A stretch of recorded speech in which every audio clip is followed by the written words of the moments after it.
Hello, and welcome to In Search of Black Power. I am your host, Lawrence Grand Prix. With the COVID-19 crisis gripping the world, political leadership seeming to falter here in the United States, and traditional thought leaders on various topics seeming out of their depths on a very scientific subject, many are turning to scientists and public health professionals as leaders in the midst of a crisis. Indeed, it would not be surprising, and in fact, in many ways it's already happening, that as the crisis begins to wind down, it will be the scientists and the public health officials who will be heralded as the heroes of this crisis. And in a world where scientists are often left out of our society's celebrity culture, we're seeing an increasing focus on scientists as public thought leaders, such as Dr. Anthony Fauci and his well-publicized tete-a-tete with Donald Trump. While this celebrity status for scientists will seem new and in many ways will be applauded by folks looking for rational, intelligent policymaking, many will see that in certain circles of urban planning and academia, scientists and particularly doctors and public health officials have been celebrities and thought leaders for decades. There's a very powerful movement around the country, and particularly here in Baltimore, to use the data-driven scientific methodology of public health analysis to solve all types of social problems, but specifically problems in urban America relating to the Black community. This has been dubbed the social determinants of health movement. And here in Baltimore, we've seen both sides, both the positive and what this podcast will be about, the potential negative of this seemingly beneficial progressive ideal. Here in Baltimore, this social determinants of health methodology to solve urban problems has not empowered grassroots activists, but a particular sliver of folks with traditional expertise like PhDs in certain institutions like Johns Hopkins, or the topic of a previous podcast here, the Able Foundation, and has been criticized as facilitating anti-democratic, expert-driven, top-down approaches to addressing problems related to the Black community.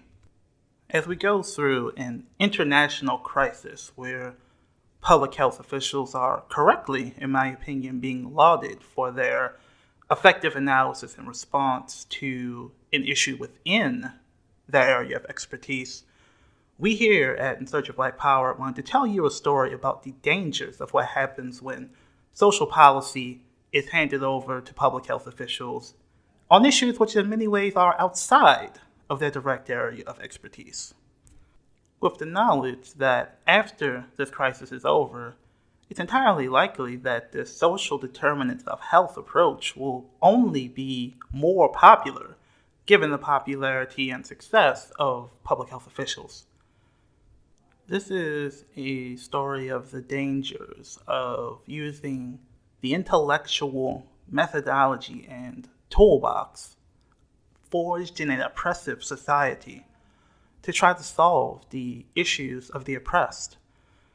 It's about the dangers of doctors and public health officials viewing the community itself as a disease to be cured. It's a story about what happens when the doctors have a hard time taking their own medicine. And it's a story about how important it is as we're seeking the tools and techniques that will help us get through this pandemic and find a better future for our community. It's a story about the importance of looking to our past as a way to move forward. So with that, let's get into it. But first, a quick note. We are in social distancing here in Baltimore, so this episode's being recorded from my very makeshift home studio. So if you hear any abnormalities in the sound quality, that's the reason why. So we appreciate you tuning in, and let's get to the show.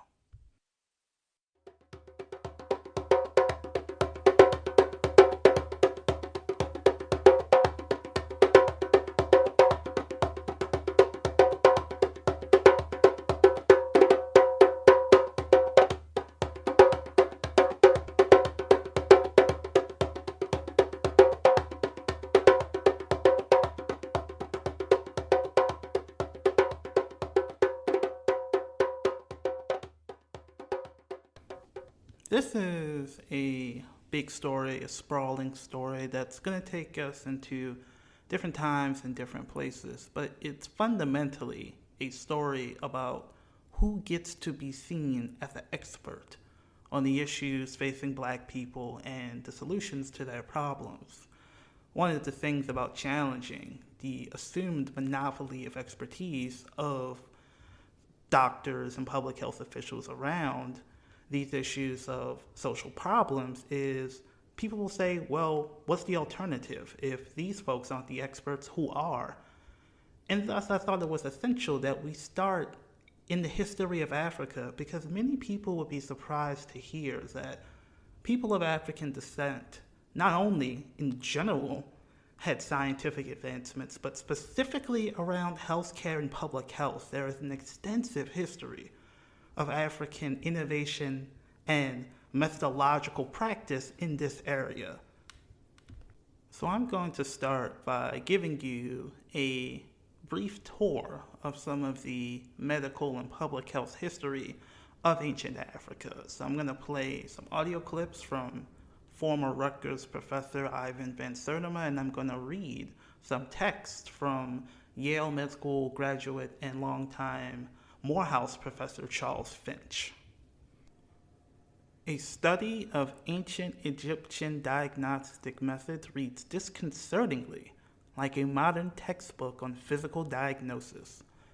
The color of the face, the presence of perspiration, the stiffness of the limbs or abdomen, and the condition of the skin were all carefully noted. Percussion of the abdomen and chest was performed, and certain functional tests we still use today were done, i.e. coughing to test for hernia detection. It also seems that the Egyptians practiced a form of socialized medicine. All physicians were employees of the state, and medical care was available to everyone. When you go and look at their medicine, I spoke in Atlanta to the Center for Disease Control. The Africans had aspirin before us. They were using Salix capensis, which is salicylic acid, the main active ingredient in aspirin. They were using tetracycline 14 centuries ago in Nubia. They found the yellow-green flash of tetracycline in Nubian bones 14 centuries ago. They only started using that antibiotic in America in the 1950s. They pioneered in several operations.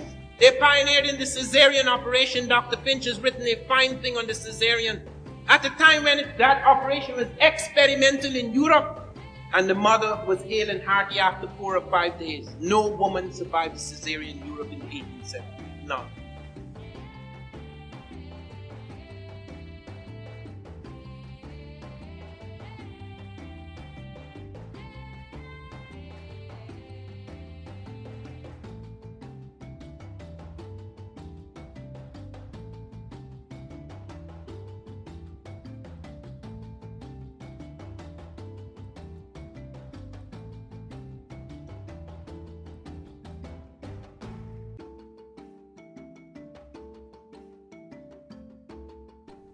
All traditional African cultures had a magical spiritual conception of disease. Thus, in this setting, moral, social, or spiritual transgressions are likely to lead to illness because they create both individual and communal disharmony.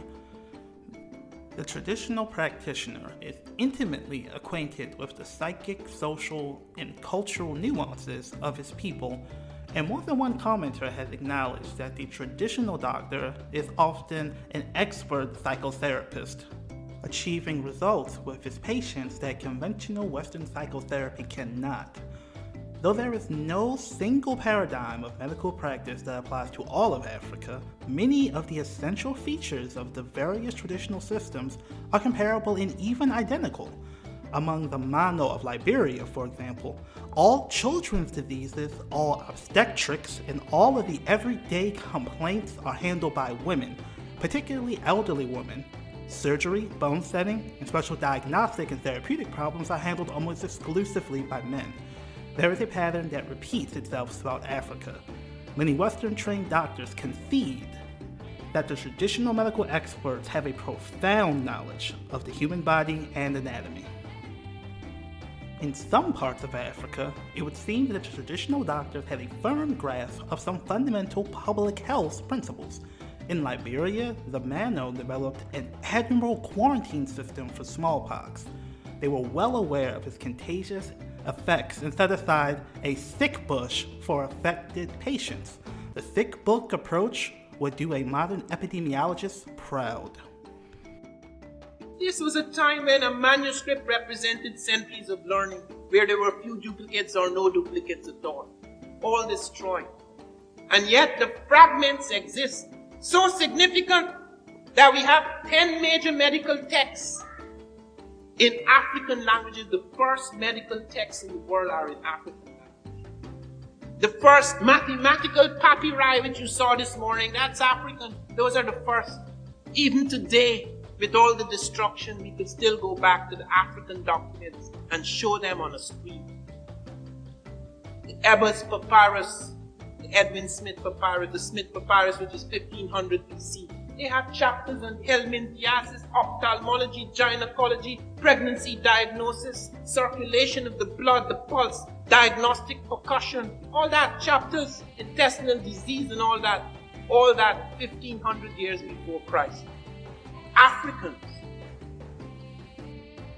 Taken together, these practices can be seen as reflective of what Morgan State University professor Dr. Jerome Shealy calls an Afrocentric paradigm of knowledge production. We can isolate three basic tenets of this paradigm. First, it's historically oriented. African people had a vision of valuing knowledge that stood the test of time. Similarly, Shealy also says that African peoples view elders, especially those of the Kemet or ancient Nile Valley, as having developed a system of organization and governance that was very conducive to egalitarian human existence, and that this knowledge should be seen as a starting point and template for future knowledge production. Second, the system should be seen as holistic. The division between observer and observed begins to collapse, as well as the division between cause and effect.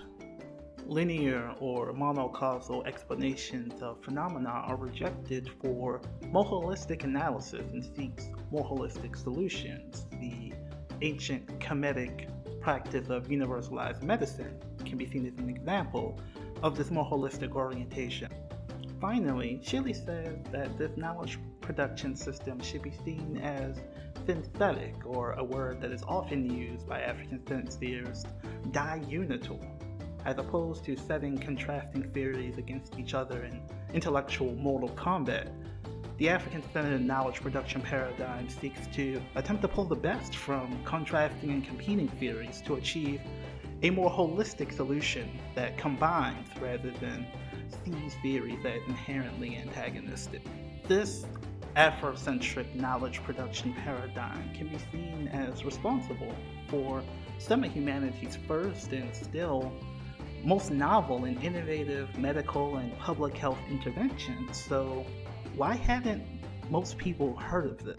For that answer, let's go back to Dr. Van Sertima. But when we learn about African medicine, they go to the quacks because it's exotic and primitive and nice. So you go and you picture the quack. That's why the camera lies. You take the camera out, the camera is not supposed to lie. You concentrate on the edge of a world. You pick out the quack and you listen to everything he says, all his little magic and his nonsense. He says, well, that's African medicine. You don't deal with the scientific superstructure of that medicine. This is taken for granted. If you want to deal with the African, you find a savage. That is good enough.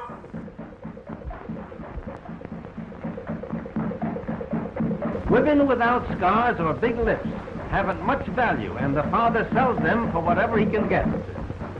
Here's a young man with a pet hyena who is on his way to make a trade for a wife. A plug of tobacco or a package of cigarettes will buy the best-looking girl in the village, and the boy wants his choice, but the father gets rid of the biggest eater first. Anyway, the boy isn't particular. He's saving up to buy one with a nice big saucer lip.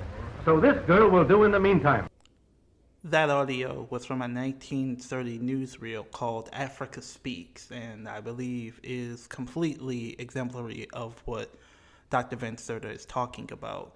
As we're fond of saying here at LBS, when Europe colonized the world, it didn't just colonize the world, it colonized information about the world. And the epistemologies of African knowledge production were obscured under a lens of European projection of savagery and lascivious sexual desire on the part of the African. Europe became convinced of its own cultural and technological superiority, and especially after World War II in the 1950s, Western society was ablaze with this notion of scientific progress, which was specifically articulated through medical and public health interventions such as vaccines. The Public Health Service authorizes its release. The polio vaccine can begin to protect American youngsters.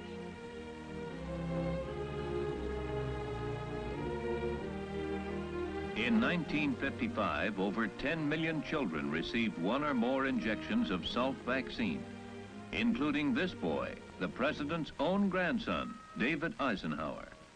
And now, like millions of boys and girls across the nation, David, too, is protected against paralytic polio, free to play and enjoy the delights of summertime with the president, his grandfather. The attack rate for paralytic polio was only 6.3 per 100,000, while among the unvaccinated, the attack rate was 29.2 per 100,000, almost 4 times as high. The 50s was the era of air conditioning and refrigeration and improvements to everyday life brought to you by scientists. People were trained to trust the men in white lab coats, whether they were selling vaccines or nuclear power. The medical advancements made at this time promised everyone better living through organic chemistry. Your child or any member of your family eligible for polio vaccine in your community should be vaccinated now. Vaccination now will save lives from death or paralysis this year. Make use of increasing supplies of vaccine. Help your child grow up strong and straight, free from crippling polio.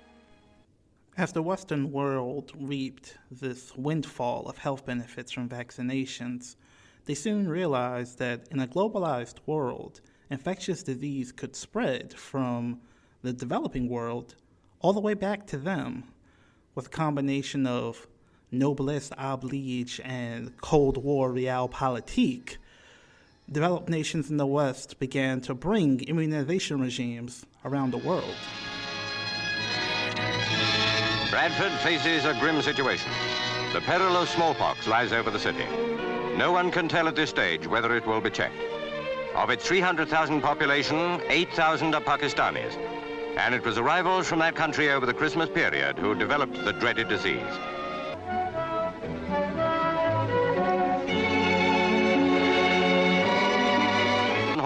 The health department kept pace with the queues. Unfortunately, since vaccination ceased to be compulsory 14 years ago, the number untreated runs into millions. They are now vulnerable. Realizing the position, thousands in other cities are following Bradford's example. To be vaccinated is the only protection. Much of the old opposition to vaccination has gone. That is proved by the rush of people seeking to be immunized.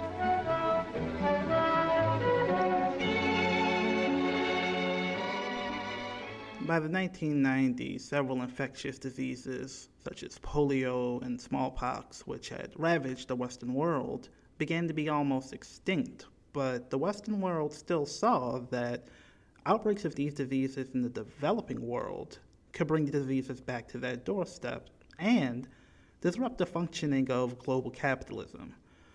With the end of the Cold War in the 90s, the economic globalization movement began to supercharge with the fall of the Soviet bloc, and questions remained now that the geopolitical pressure of the Cold War was off. Who would prop up these third world public health infrastructures? Thus, we see the rise of billionaire public health philanthrocapitalism. If anything kills over 10 million people in the next few decades, it's most likely to be a highly infectious virus rather than a war. Not missiles, but microbes. That, of course, is Bill Gates, whose private foundation has given billions to various public health causes around the world. In this TED Talk, you can hear Gates essentially predict the COVID-19 epidemic, even down to the projected death toll. In fact, let's look at a model of a virus spread through the air like the Spanish flu back in 1918. So here's what would happen. It would spread throughout the world very, very quickly. And you can see there's over 30 million people die from that epidemic. Gates has been lauded in many circles for the seemingly prescient foresight, and his steadfast leadership on public health issues has been contrast to the leadership style of one President Donald Trump. In the face of these laudits, this is the beginning of where we want to specifically interrogate some of the limitations of this global public health expert-driven movement. And listen to the analogy Gates uses for how we should fight public health. He compares our response to a military response and specifically says we should mirror NATO in terms of how we should build a public health infrastructure to deal with disease. We can have tools, but those tools need to be put into an overall global health system, and we need preparedness. The best lessons, I think, on how to get prepared are, again, what we do for war. For soldiers, we have full-time waiting to go. We have reserves that can scale us up to large numbers. NATO has a mobile unit that can deploy very rapidly. NATO does a lot of war games to check, are people well-trained? Do they understand about fuel and logistics and the same radio frequencies? So they are absolutely ready to go. So those are the kinds of things we need to deal with an epidemic. While an African-centered health epistemology might view the human as in harmony and one with nature, Bill Gates and his public health epistemology seems the exact opposite, with nature seeming to produce weaponized pathogens that have the possibility of attacking and destroying the entire human race. And his public health methodology is to go to war with nature to attempt to bring it under control. Thus, just as ancient African knowledge production systems around health should be seen as reflecting an Eurocentric knowledge production paradigm, Bill Gates and the current public health epidemiological movement can be seen as reflecting a Eurocentric knowledge production paradigm. And to understand the contours and limitations of this paradigm, it's important to look at Bill Gates' partner in crime when it comes to the global billionaire public health movement. And so much of the tragedy in this world is self-inflicted. It's not, there are wars, there's genocide, there's starvation and people getting shot all the time, but most of the people die before they should because of their own behavior, and that's what we have to work on. That, of course, is none other than former New York Mayor Michael Bloomberg. And if you need a translation for what he just said, it goes something to the effect of, yes, of course, there's global violence which reverberates down the ages and resource inequity causing starvation and poverty. However, when are we going to hold these poor people accountable for the poor life choices they make as they suffer oppression? Here we can see the first tenet of a Eurocentric knowledge production paradigm coming into play, the centrality of the individual. The individual is stripped of any spiritual, communal, or cultural relationality, and it's seen abstracted from the historical social environment, which creates the perfect conditions to center individual personal responsibility as both the problem and the solution to any potential health malady. The more Bloomberg talks, the more he reveals about the assumptions behind this public health knowledge production lens. Advocates seldom want to acknowledge success because they always want to have more to do, raise more money, be more important. But Bill's 100% right. There are fewer people starving, fewer people sleeping without a roof over their head. You know, by any rational measure, things are better. What is measurable and objective is rational, and what's rational is the highest good. Fundamental questions behind the social historical context. How do you experience your life? What are your communal relations? Who owns and operates these public health facilities? And most importantly, is there a better solution that could have been produced by the actual people who are being impacted by these services? These questions are not only not thought about, in Bloomberg's mind, they are fundamentally irrational because they question the inexorable march of progress which comes from objective, data-driven work. Rather than attempting to parse out legitimate questions around self-determination from understandable frustrations around people not wanting to acknowledge progress because it's in their self-interest, Bloomberg basically lumps all people questioning his and Gates's work as irrational skeptics with no alternative and who have a personal vendetta against what they're trying to do. Why do you think, though, Mike, that people don't want to admit that there is that success? Well, number one, we always see a few people, and you have to put it in context. And unless you can step back and look at the big picture, we're talking about eradicating something or changing something. When there's 6 or so billion people on the planet, the 25 people that you interact with during the course of the day is hardly representative.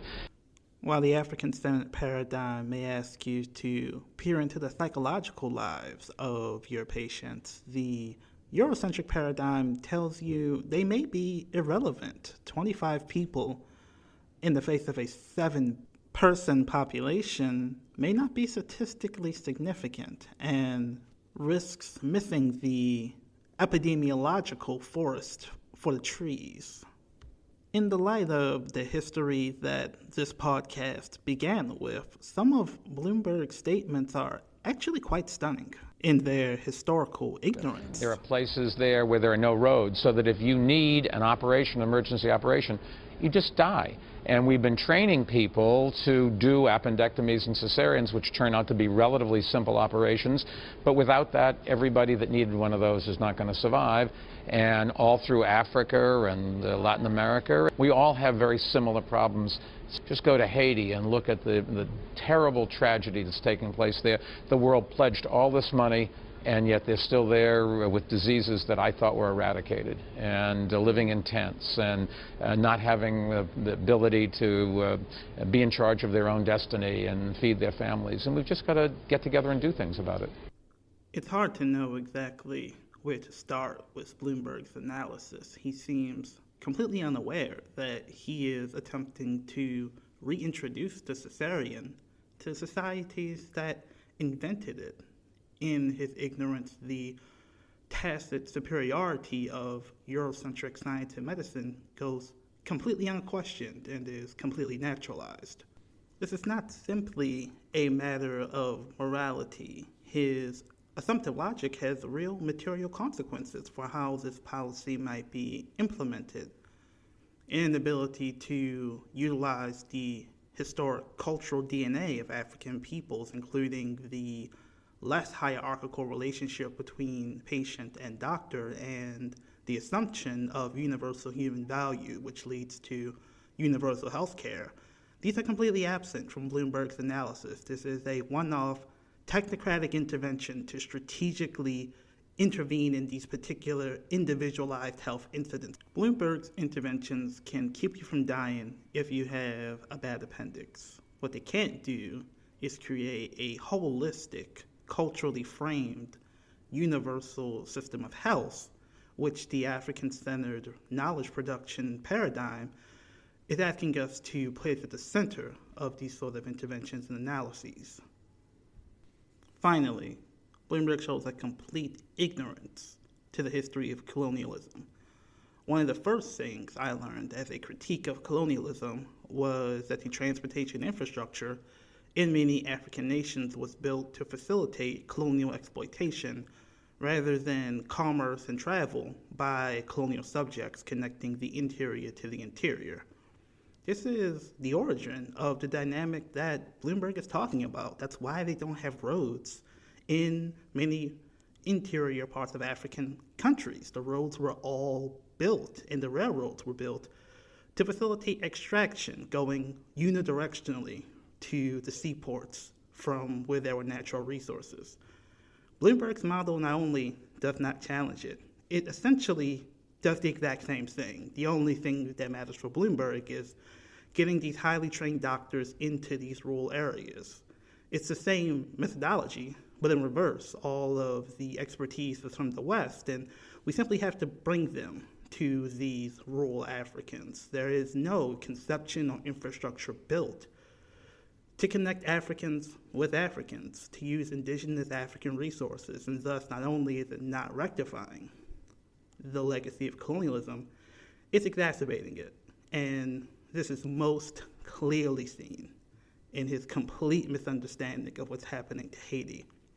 Again, the abject plight of these poor Haitians is seen as some historical inevitability.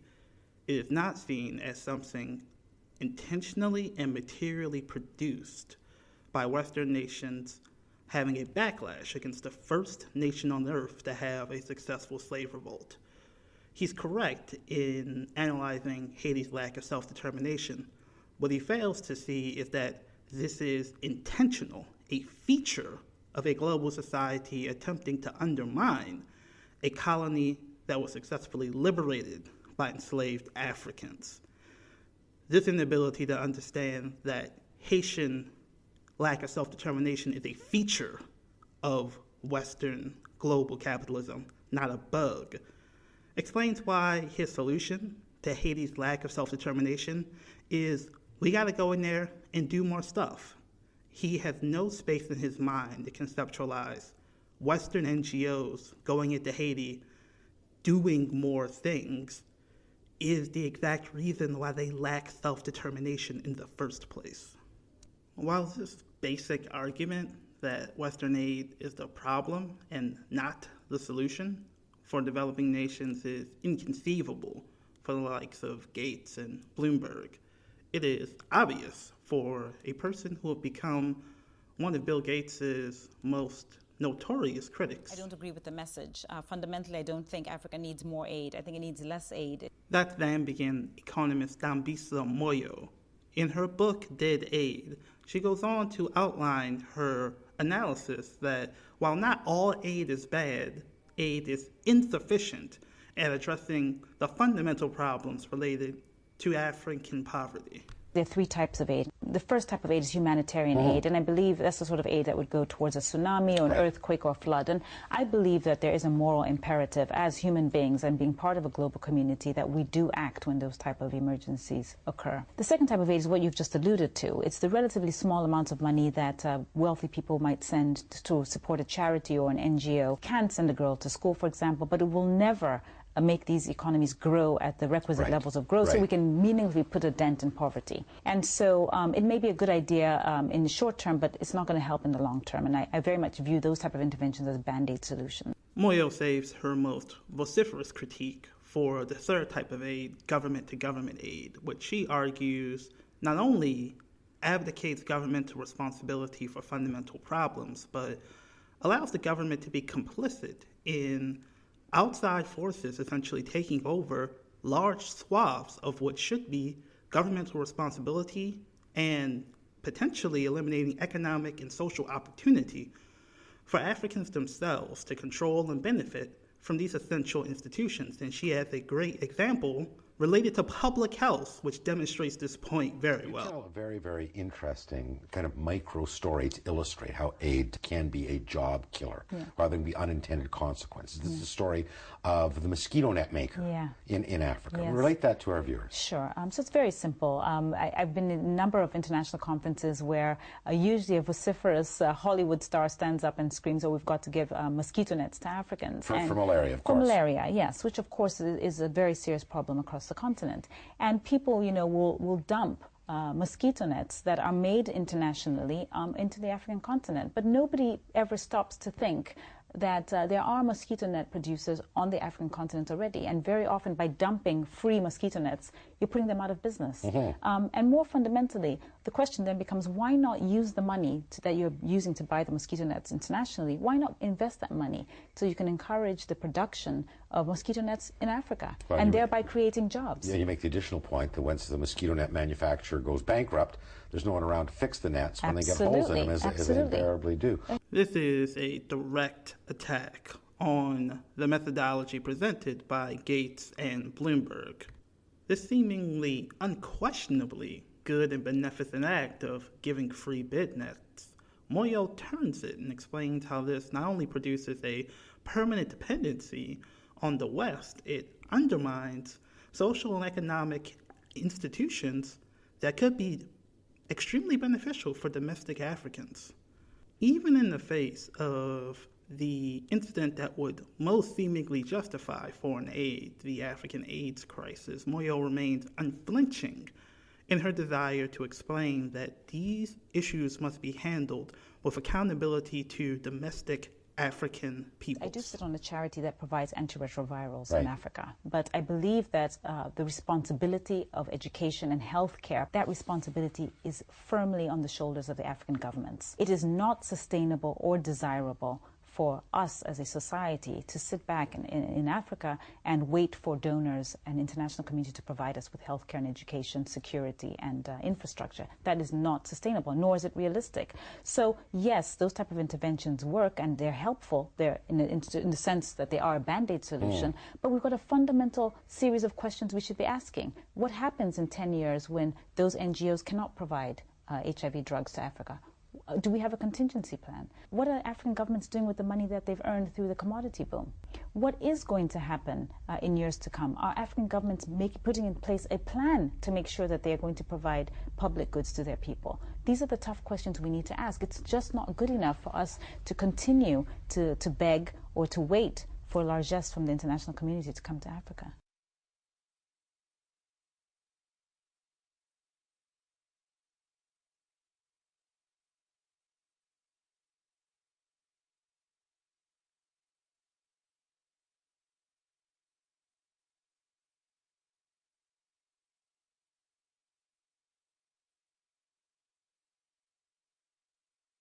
The greatest pushback that I've received is Western NGOs. Is that right? Yes. Aid has become an industry. There are just way too many vested interests, and by and large, the criticisms that my book has been receiving are coming from those quarters, people who actually have a vested interest to see the continual cycle of Africa in despair so that they can justify their existence. What sort of people are you talking about? I'm talking about academics, I'm talking about people from the NGO community, I'm talking about people who are policymakers and politicians who know that it doesn't work. The evidence has shown it doesn't work. In 1970, 10% of Africans lived in poverty. It's now more like 70%. In many countries, as high as 85% of Africans are living in poverty at a time when the aid model has become so dominant.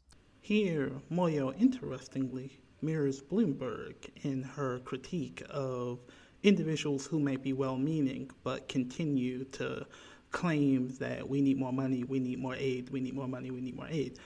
While Bloomberg seems to think these individuals need an injection of rationality and data to more effectively align their philanthropic desires, Moyo takes a fundamentally different approach and sees these individuals as fundamentally lacking an ability to see the capacity of African peoples to solve their own problems, and is not looking to give them more data. She's looking to get them out of her country. Indeed, one need only look to the past couple of years to see numerous instances of these seemingly benevolent public health interventions overseas snowball downward into failure and even violence. Tonight at 6, a Bedford woman is facing disturbing allegations about her nonprofit in Uganda. Renee Bach is being sued for allegedly operating a medical facility without a license, leading to the death of hundreds of children. Around July 2013, Tualali failed sick again. A woman, Gimbo claims, did not know, but later learned, worked with serving youth children in Masese, appeared and asked her to take the child to their facility in Jinja. At the time, Gimbo was heavily pregnant, so she entrusted her mother, Zilia Namdamo, to travel with the staff of Serving Youth Children to Masese for Tualali's medical care. 3 days later, she was called with the news that her son had died. In the affidavit, she says, I quote, "The woman who came for baby Tualali returned the dead child to me and gave me 50,000 shillings and left in a car before burial. I had questions as to what had killed my child. I needed help and explanation, but none was given to me by the women that came back with the body, save for the money that was given to my mother." Close quotes. While Namtamba claims it was Renee who treated and later handed back her grandson's body. I flew to Uganda so many years ago with a little bit of a white fever complex, and I do wish that I could go back and change my mindset and my attitude in that, but I think that's something that I feel like was a mistake on my part, is to assume that I was needed when I really wasn't. With the help of a Pakistani doctor, the CIA set up a fake vaccination campaign in the city of Abbottabad in an effort to get DNA from the bin Laden family. The Taliban subsequently announced a ban on immunization efforts and launched a string of deadly attacks on medical workers. And you have to remember that these health workers are paid $2.50 a day. The people who are at the very front lines of this battle, they have no security. So they're easy targets for the Taliban. But the core issue, the central issue, is the issue of public trust. It is unimaginable that in the Western nations of the world, that a public health program would be allowed to be used as a front in capturing one or another person. But this is what has happened. 5 female health workers involved in a vaccination program to eradicate polio have been shot dead in Pakistan. The coordinated attacks claimed the lives of 4 close to Karachi and 1 in Peshawar. The murders have forced the UN immunization program in Karachi to be suspended. Far from the promised march of inexorable progress, we see here that ignoring the colonial context in which these public health programs are being implemented leads to violence and specifically undermines the public health mission that these programs were ostensibly trying to pursue. No doubt the Gates Foundation would argue that this is what happens when you operate in unstable countries and that these outcomes are outliers as opposed to the typical positive results that come from their interventions. But Stony Brook University's Jacob Levitch, in his talk, Toxic Philanthropies, the Gates Foundation, Public Health, and Imperialism, argues exactly the opposite, that these outcomes are the norm, and the Gates Foundation has empirically pursued paths of research, undermined democratic accountability, and generally promulgated a new paradigm of what he calls global public health governance to continue to use their philanthropy as a tool of control over the developing world. Levitch provocatively, but I feel compellingly, argues that the Gates Foundation's goal is not to create healthy populations or democratic institutions. Those would actually be counterproductive if that goal was control, but instead to create opportunities for corporations and to make developing world nations dependent upon Western philanthropy for their health needs, allowing these Western philanthropies to effectively manage these populations in a way that is suitable to their interests. It's here that we begin to see so many of the threads that we've been talking about begin to be woven together. The Cold War history, the hollowing out of democratic institutions, and the ability to justify the use of violence as necessary for creating the greater good of public health and, in this case, Western imperial domination. And I think Levitch deserves to be quoted at length. The fall of the Soviet Union ushered in the present phase of public health philanthropy, which is characterized by the Western demand for what is called global health governance. Health has now been redefined as a security concern. The developing world is portrayed as a teeming petri dish of SARS, AIDS, and tropical infections, spreading disease and death across the globe, and requiring Western powers to establish centralized health systems designed to, and I'm quoting here from a journal, overcome the constraints of state sovereignty. As Bill Gates once remarked, I'm not going to get voted out of office. I will mention that that's very much in keeping with Gates's attitude revealed in the following quote: "The idea that all these people are going to vote and have an opinion about subjects that are increasingly complex," he ends up saying, "do democracies faced with these current problems do these things well?" So in effect, Bill Gates is horrified by the very idea of democracy, by the idea that people would presume to vote on issues which he feels that they are not qualified. In 2010, the Gates Foundation funded a phase 3 trial of a malaria vaccine developed by GlaxoSmithKline, administering the experimental treatment to thousands of infants across 7 African countries. GlaxoSmithKline and the foundation declared the trial a smashing success, but few bothered to look closely at the study's fine print, which revealed that the trials resulted in 151 deaths and caused serious adverse effects, including paralysis, seizures, and febrile convulsions in 1,048 of 5,949 children aged 5 to 17 months. Citing additional and similar abuses, a South American newspaper declared, "We are guinea pigs for the drug movement." I'll give you a quick example of how it is that the Gates Foundation undermines primary care. Look at the Gates Foundation approach to diarrhea. The procedures necessary to control diarrhea are not mysterious. Clean water and adequate sanitation. Treatment consists in administering oral rehydration salts and zinc supplements to afflicted infants. Chinese barefoot doctors achieve steep declines in diarrhea mortality, educating families on their importance and proper use. Yet, while shepherding governments away from investing in the sanitation infrastructure and primary care that have been proven to save lives, the Gates Foundation funds and promotes vaccine research, marketing programs administered by NGOs, and working with manufacturers and distributors to make ORS and zinc products more attractive to consumers by improving flavors and repackaging products. This, needless to say, was something I found particularly appalling, the idea that somehow women of the global south could not be trusted to wish to save the lives of their own children unless oral rehydration salts were packaged and marketed to them like Coca-Cola. Healthy people in control of their own destinies are better equipped to defend their claim to the wealth, far better from the point of view of philanthro-capitalists like Bill Gates, if the world's poorest billions remain wholly dependent on a largesse that may be granted or withdrawn at pleasure. So many people have, understandably, in the face of the failures of the Trump administration, argued that we need Gates and Bloomberg and this style of technocratic public health governance in the face of the failures of the market and the failures of democratic leadership. What this fails to understand is that this sort of technocratic foundation leadership can't save us from the power of the market because they're literally made possible and are beholden to the power of the market.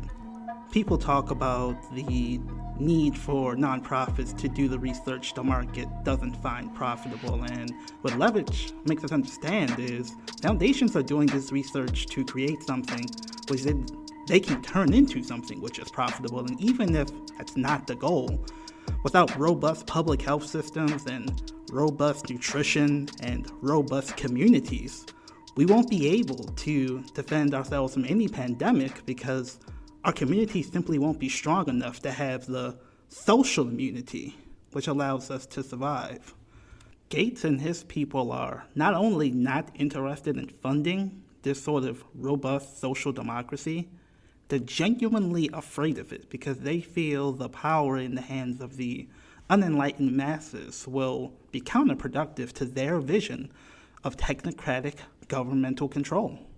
You'll probably hear Bill Gates in the next couple of weeks go on TV and lament how we didn't do a vaccine for SARS-1, and that makes us more susceptible to this disease, which is actually technically called SARS-2.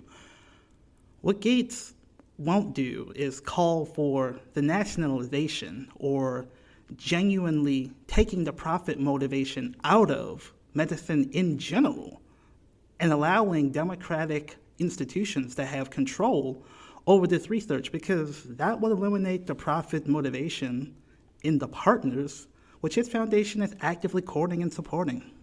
In these times of fear and uncertainty, it's important that we don't forget the African and Indian and South American children who the Gates Foundation appears completely willing to sacrifice on the altar of technological public health progress just to miserly dole out the benefits of this progress to organizations and governments that are willing to play by the rules that they decide.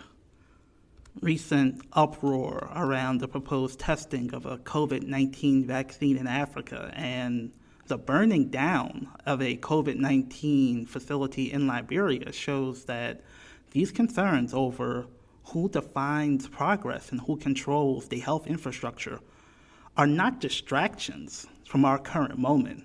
They're actually at the core of the conversation we need to have to not only survive this epidemic, but to build an infrastructure in the world to come.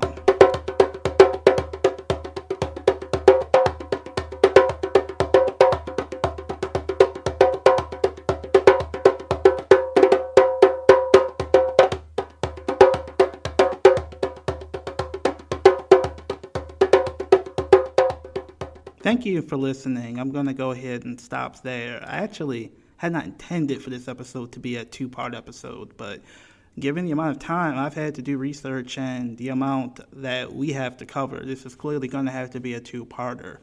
Coming up, hopefully, in the next couple of weeks, I'm going to begin to show how this analysis applies specifically to the American domestic environment, specifically Baltimore, and what happens, as I said at the beginning, when these dynamics that we've been talking about for the past hour, the expertise but also potentially anti-democratic nature of public health enterprise, begins to be used as a lens to determine what should happen for a variety of policies outside of the specific epidemiological viruses medical field, and begins to be applied broadly to all areas of society. Again, who gets to decide who's an expert when it comes to Black people?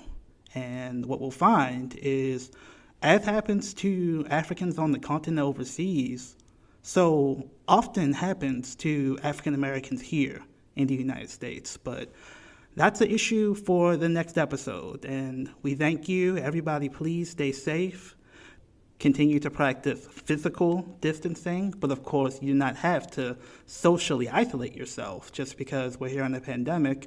Continue to connect to those around you in ways that are safe, and if you need something to do, we of course have a back catalog of, at this point, I believe almost 20 hours of analysis, very similar to this, showing this perspective, and no matter how long we're going to be here in this state of physical distancing, you can always come back with us to continue to go in search of Black power. See you soon.